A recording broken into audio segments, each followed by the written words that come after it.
Video captures a confrontation between federal officers and a 37-year-old man, moments leading up to a fatal shooting in Minneapolis. The shooting came amid widespread daily protests in the Twin Cities since the January 7th shooting of 37-year-old Renee Good. Homeland Security spokeswoman Tricia McLaughlin told the Associated Press in a text message that the person had a firearm with 2 magazines. The shooting came amid widespread daily protests in the Twin Cities since the January 7th shooting of 37-year-old Renee Good. The officer who fatally shot Minneapolis man during protest is an 8-year Border Patrol veteran, federal officials say.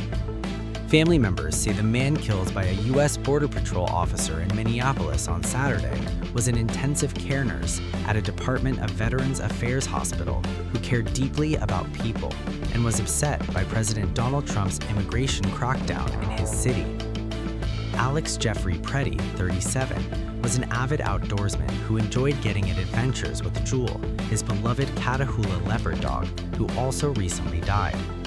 He had participated in protests following the killing of Renee Good by a U.S. Immigration and Customs officer on January 7th. He cared about people deeply, and he was very upset with what was happening in Minneapolis and throughout the United States with ICE, as millions of other people are upset, said Michael Pretti, Alex's father. He thought it was terrible, kidnapping children, just grabbing people off the street. He cared about those people, and he knew it was wrong, so he did participate in protests. Pretti was a U.S. citizen born in Illinois. Like Good, court records showed he had no criminal record, and his family said he had never had any interactions with law enforcement beyond a handful of traffic tickets. In a recent conversation with their son, his parents, who live in Colorado, told him to be careful when protesting.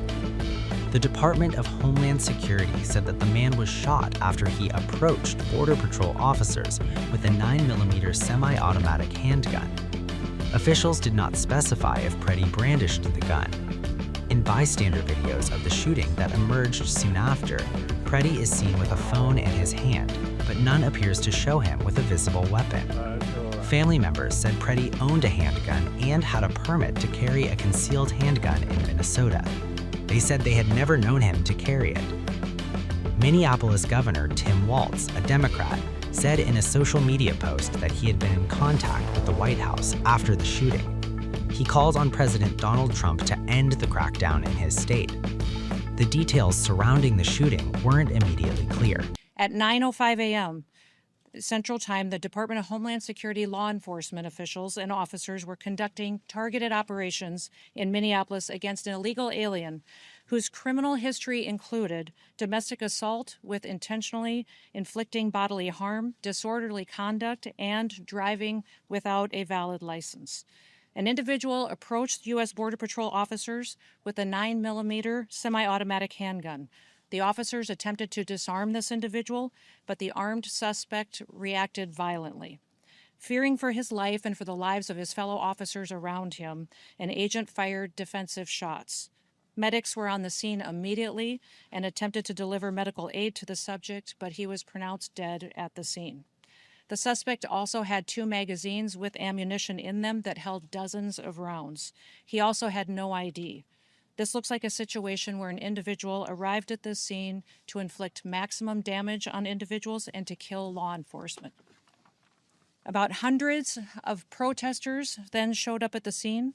They began to obstruct and to assault law enforcement officers. We saw objects being thrown at them, including ice and other objects, and a rampant assault began, and even an HSI officer agent's finger was bitten off.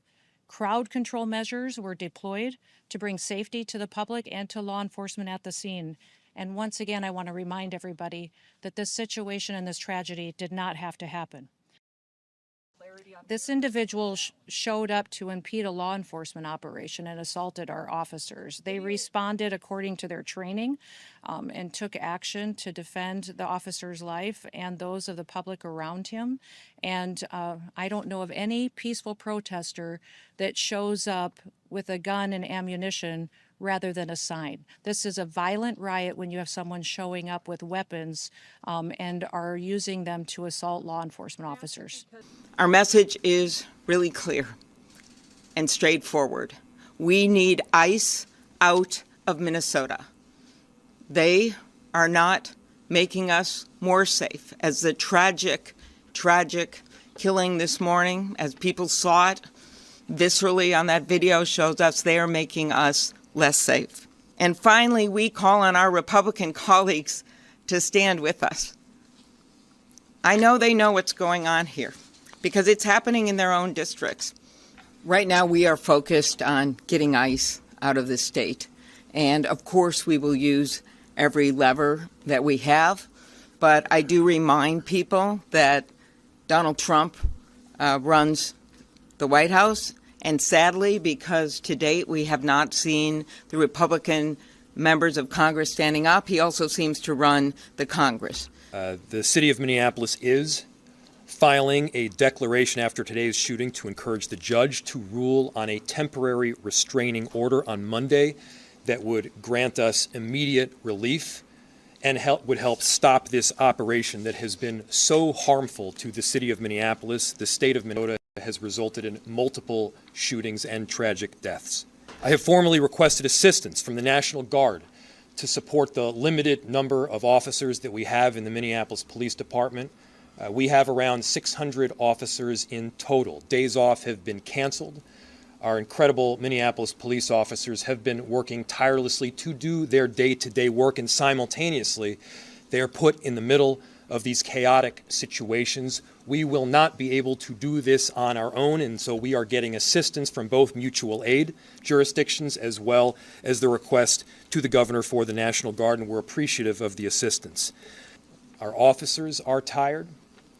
Our businesses are tired, and this additional support is necessary. And again, the chaos that we are seeing